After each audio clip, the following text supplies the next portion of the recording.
On कर लो तो तुमको फिजिकली। हाँ, तो इसमें क्या है कि बेसिकली हम लोग जो है गुड इवनिंग सर। सरी जी काफी दिन से इंडियन सोलर एसोसिएशन से जुड़े हुए हैं, ठीक है। और ये सोलर का काम तो जी करते सर। ही हैं, एज वेल एज सोलर के साथ साथ ये इंफ्रा का भी काम करते हैं, सिविल वर्क है ना, घर बनाना, ये सब सारा कुछ करते हैं। तो इनको सारा नॉलेज है, अपना रजिस्टर्ड भी है, ठीक है। और इंडियन सोलर एसोसिएशन से ये भी जुड़े हुए हैं, मैं भी जुड़ गया हूँ, है ना। और तुमको पहले अभी फिलहाल हम लोग को यही बोलना है कि we are from Indian solar association, ठीक है। तो आशीष जी, सौरभ का भी एक सर्टिफिकेट बना दिया दीजिए। ठीक है, तो सौरभ का सर्टिफिकेट मैं नोट कर लेता हूँ, और इसको मैं आपको हाँ, ग्रुप पे भेज दूंगा। सौरभ का भी बन जाएगा। इनका आप सौरभ जी की पूरी हम्म। डिटेल भेज दीजिएगा।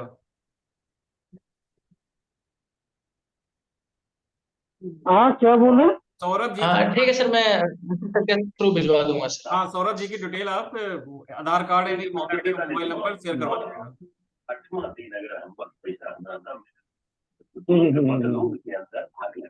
तो आप पहले, अब आशीष जी आप ये बताएं, अभी समझिए कि सौरभ भी एकदम बिल्कुल नया, सौरभ ने मुझे 2 लीड भेजे हैं, लेकिन अभी मैंने बात नहीं की है, हम्म। ठीक है।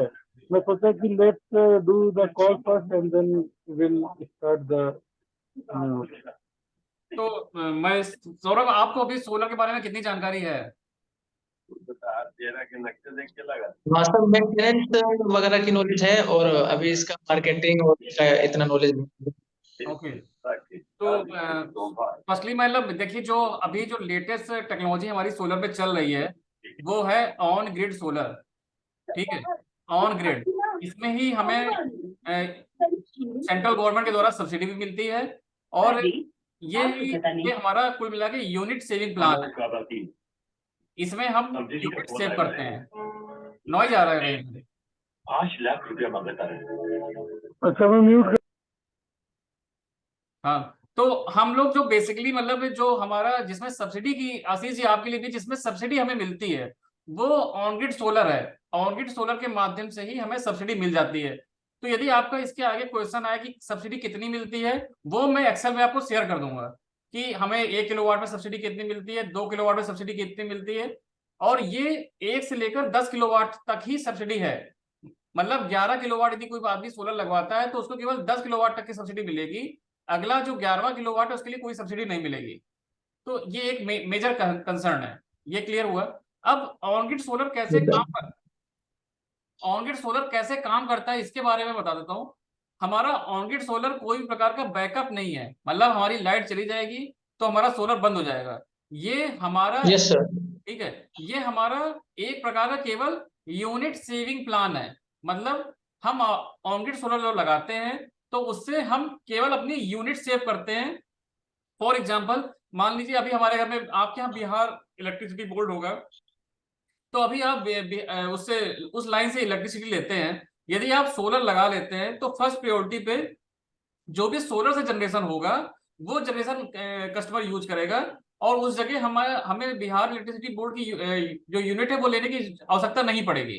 तो जितने यूनिट हम सोलर से यूज कर लेंगे वो हमारा बेनिफिट है कि हमें भाई हमारे यूनिट सेविंग हुई, हमने आज बिहार इलेक्ट्रिसिटी बोर्ड से ना लेकर स्वयं की जनरेट की और स्वयं यूज करी। ये इस तरह का फंडामेंटल है ऑन ग्रिड सोलर का जो काम करता है। ये क्लियर हुआ और सौरभ जी आपका?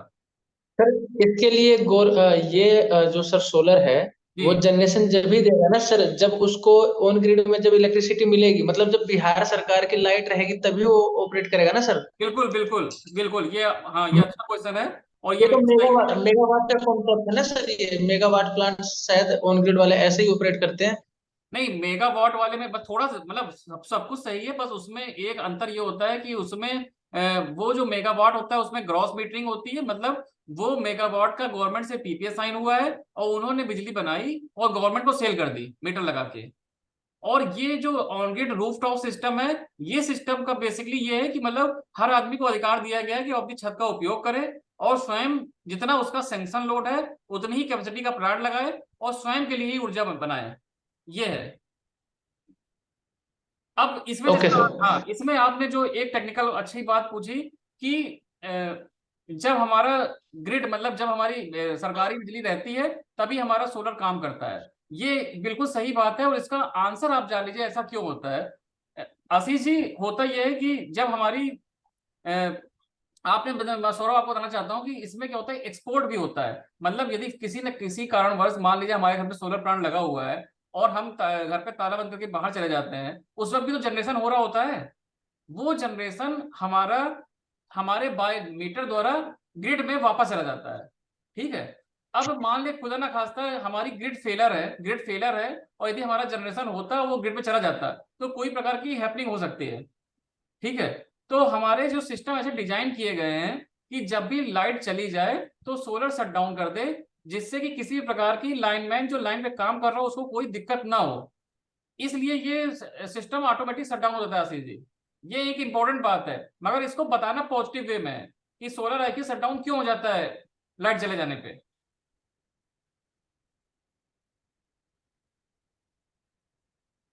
ठीक है आशीष जी, एनी क्वेश्चन इसमें? No sir. हाँ, तो हम लोग का बेसिकली हम लोग जो है मतलब एक दो सेक्टर है इसमें, एक ऑन ग्रिड सोलर है, एक ऑफ ग्रिड सोलर है। उस पे हम लोग फोकस कर रहे हैं, उसी के लिए हमें लीड जनरेट करनी है, उसी पे हमें काम करना है। ऑन ग्रिड सोलर जो आपके मेन अर्बन शहर है वहां पे ज्यादा रहेगा क्योंकि वहां पे लाइट ज्यादा रहती है। बट वहां के लोगों का ये मैसेज है कि भाई कि हम किस तरह अपना यूनिट सेव करें या अपना प्लांट स्वयं लगा लें जिससे कि हमारी बिजली बिल में बचत हो। तो ये बिजली के बिल में बचत का एक माध्यम है सोलर।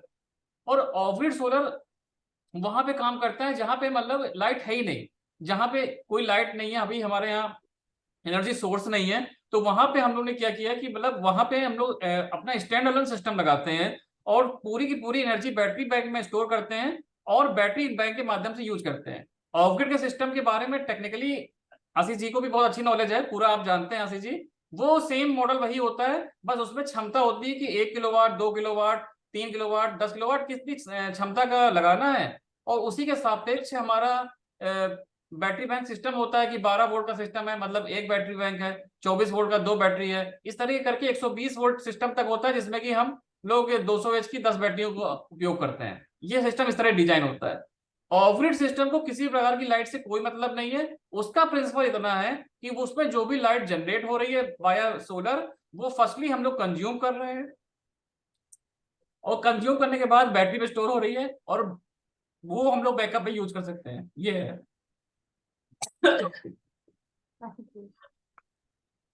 इसमें तो कोई देखो सब्सिडी ऑफ नहीं ग्रिड होगी एंड सर? ऑन ग्रिड, हाँ, इसमें ऑफ ग्रिड पे कोई सब्सिडी नहीं होती है सौरभ। जी सर। ऑफ ग्रिड के हम लोग के पास दोनों सॉल्यूशन है सौरभ, दोनों का कोट है, हम लोग कोटेशन भी शेयर कर देंगे जो मांगेंगे। अभी तुमने जो लीड भेजा उससे मैंने बात नहीं किया है। अब देखो ऑन ग्रिड और ऑफ ग्रिड में बस एक ही डिफरेंस है बैटरी। ठीक है। ऑफ ग्रिड जहाँ आ गया, एक सिंपल सा मतलब समझो, ऑफ ग्रिड जहाँ आ गया, स्टैंड एलोन और ऑफ ग्रिड एक ही चीज होता है। जहाँ पे बैटरीज आ गई वो ऑफ ग्रिड और स्टैंड एलोन हो गया। ठीक है। और ऑन ग्रिड में कि तुम ग्रिड से कनेक्टेड हो, है ना, और डायरेक्टली तुम रियल टाइम पे अगर कंज्यूम नहीं कर रहे तो वो ग्रिड में चला जा रहा है ऑटोमेटिकली। हाँ, समझ गया सर। ये ऑन ग्रिड सिस्टम मेरे को पहले से पता था सर। हाँ हाँ हाँ, ऑब्वियसली पता होगा तुम्हें। और ऑन ग्रिड में क्या है ना, ऑन ग्रिड हम लोग लगाएंगे, ये सबसे अच्छा मॉडल है शहरों के लिए, सेमी अर्बन के लिए। जैसे बिहार शरीफ है, अर्बन है ना, फुल्ली अर्बन ही है, उसको अर्बन सेमी अर्बन मान के चलो। तो आजकल क्या लोग के पास इन्वर्टर और ग्रिड से 24 आवर्स इलेक्ट्रिसिटी उनके पास रेडी है। तो उनको क्या चाहिए, उनको क्या दे सकते हैं हम लोग? उनको यही दे सकते हैं, कॉस्ट रिडक्शन। इलेक्ट्रिसिटी में जो है वो कैसे बचत हो। ठीक है। अब बचत क्या, हम लोग बचत तो जितना कैपेसिटी लगाएंगे उतना, तो फॉर एग्जांपल 2 किलोवाट लगा रहे हैं तो अप्रोक्सीमेटली 8 यूनिट्स डेली हम जनरेट कर रहे हैं उससे। ठीक है, तो 8 यूनिट तो हम अपना खुद का खरीद लिए ना। तो चलो वो सिस्टम 2 किलोवाट लगाने में मान लो कि 2-3 साल रुपया, 2-3 साल हमको उसमें मतलब कि जो हम लोग लगाएंगे, इन्वेस्टमेंट जो लगाएंगे लगाएंगे लोग, मान लो कि 1,20,000 रुपया लगाए जिनको हम लोग दे रहे हैं। तो 1,20,000 में मान लो कि उसको इजी ईएमआई करवा दो 3 साल का, ठीक है ना, तो कितना आएगा? 3 साल बाद उसकी लाइफ तो 20 साल रहेगी, तो 20 साल तो उसके लिए फ्री हो गया ना 8 यूनिट। हाँ जी जी, 25। अगर 8 यूनिट में उसका हो जाता है तो दैट इज ऑल राइट। हाँ, तो 8 यूनिट में अगर उसका हो जा रहा है गुजारा, तो उसको कोई चीज की जरूरत ही नहीं रहेगी। समझ गया ना? जी सर। और अगर मान लो कि कैपेसिटी रियल टाइम पे, फॉर एग्जांपल मैं एक छोटा सा चीज बता रहा हूँ। फॉर एग्जांपल कि अभी मान लो कि 5 पंखा चल रहा है, ठीक है, तो 50 वाट के 60 वाट के हिसाब से 300 वाट हो गया, है ना। एक टीवी चल रहा है, मान लो एलईडी टीवी चलते 60-70 वाट, उसका हो गया 370 वाट हो गया, ठीक है। तो क्या है, 370 वाट अभी मान लो इतने ही हम चला रहे हैं, और मेरे 2 किलोवाट का सिस्टम है ना। तो मान लो कि वो 1.2 या 1.3 किलोवाट रियल टाइम पे मान लो जनरेट कर रहा है, तो हम लोग 350-400 वाट रियल टाइम पे कंजम्पशन है। हाँ, हाँ। अब बाकी के जो 700-800-900 वाट बचेंगे वो कहाँ जाएंगे? वो रियल टाइम पे ग्रिड पे चला जाएगा ऑटोमेटिकली। तो ग्रिड पे जो जाएगा तो मीटर जो है, बाई डायरेक्शनल मीटर, तुम्हें ही पता होगा सौरभ, जी बाई सर। डायरेक्शनल मीटर लगेगा, डिस्कॉम लगाएगी, और वो निगेटिव पॉजिटिव चलेगी। अभी तो सिर्फ पॉजिटिव चलती है, वो निगेटिव चलेगी, है ना। अगर 2.12 मान लो कि 212 मेरा मीटर रीडिंग है, और हम 1 घंटा लगातार 1000 वाट दे रहे हैं, तो 1 घंटा बाद अगर दे रहे हैं मान लो सोलर से, तो 1 घंटा बाद रीडिंग क्या होगा? 211 आ जाएगा। इसको सर हम ऐसे भी तो अगर मतलब कस्टमर को कि एक्सप्लेन करना हो, सर फॉर एग्जांपल जैसे कस्टमर को ऐसे भी एक्सप्लेन कर सकते हैं ना, मतलब जैसे मान लीजिए सर 2 किलोवाट का सोलर लगाए, मान लीजिए वो 1 किलो जनरेशन दे रहा है धूप के हिसाब से, 1 यूनिट हुआ जो कि 4-5 रुपए, 5 रुपए भी पकड़ ले हम, 5-6 रुपए। तो अगर दिन में 6-7 घंटे भी चल गया तो एक डे का कॉस्ट आ जाएगा सर 100 रुपए के अप्रोक्स आ जाएगा सर। और सर महीने का हो जाएगा सर ये अपना 3,000, 12-3 36। और जैसा कि हाँ, सर आप बता रहे हैं 1,20,000, तो ये 3 साल में फ्री हो जाएगा, 17 साल वो फिर अपना यूज करेगा। हाँ बिल्कुल बिल्कुल बिल्कुल, बिल्कुल सही। बिल्कुल बिल्कुल बिल्कुल। और जो हम लोग, सुन लो, हम लोग जो अभी ऑफर कर रहे हैं, देखो आशीष जी, तो हमको हमको तो अभी थ्योरेटिकल नॉलेज है जो भी है, ठीक है, फुल्ली थ्योरेटिकल नॉलेज है, हाँ, और प्रैक्टिकल नॉलेज है जो हम लोग काम जीते ऑब्वियसली है। लेकिन जो इसमें है, जैसे कि ये जो हम लोग नेट मीटरिंग सिस्टम जिसकी हम लोग बात कर रहे हैं, उसको बेसिकली नेट मीटरिंग बोलते हैं, ठीक है। तो नेट मीटरिंग हम लोगों ने कभी लगाया नहीं है, राइट सौरभ? तो जी ये सर एक नहीं अच्छा लगाया। एक्सपीरियंस भी होगा, ठीक है। हाँ, तो ये हम लोग का अच्छा एक्सपीरियंस भी खुद के लिए, और हम लोग जो भी पीवीज यूज करेंगे, अभी आशीष जी यूज कर रहे कैनेडियन, ये सभी जगह कैनेडियन, उसकी एफिशिएंसी सबसे हाई है। अगर इनका कहना है वाट का अगर हम लगा रहे हैं, तो रियल टाइम पे इन अ गुड सोलर डे वो अप्रोक्सीमेटली 1.8 1.7 देगी, राइट आशीष जी? जी जी। सर तो एक क्वेरी ये थी ये बहुत अच्छा है। और यस सौरभ जी। कि ये सब्सिडी किस टर्म्स में मिलेगी, कैसे है, क्या प्रोसेस है, और जो एक्स्ट्रा कंजप्शन मतलब जो जनरेशन होगा जो कि ऑन ग्रिड गवर्नमेंट को वापस जाएगा, तो उसके भी पैसे मिलेंगे, वही सब्सिडी है, कुछ और अलग है? मैं क्लियर कर देता हूँ, देखिए। पहले मैं आपको सब्सिडी समझाता हूँ कि सब्सिडी क्या है ना। सब्सिडी जी आप, सर। हाँ, सब्सिडी गवर्नमेंट ने अलॉट की है। इसमें दो टाइप की सब्सिडी है। एक है सेंट्रल गवर्नमेंट की सब्सिडी, और एक है स्टेट गवर्नमेंट की सब्सिडी। तो यूपी में स्टेट गवर्नमेंट की सब्सिडी भी चलती है, वो एक मुश्त है 30,000 रुपीज। बस सेंट्रल गवर्नमेंट की सब्सिडी मैं आपको बता देता हूँ कि सेंट्रल गवर्नमेंट की सब्सिडी क्या है। मैं आपको भी स्क्रीन शेयर करता हूँ इसके लिए।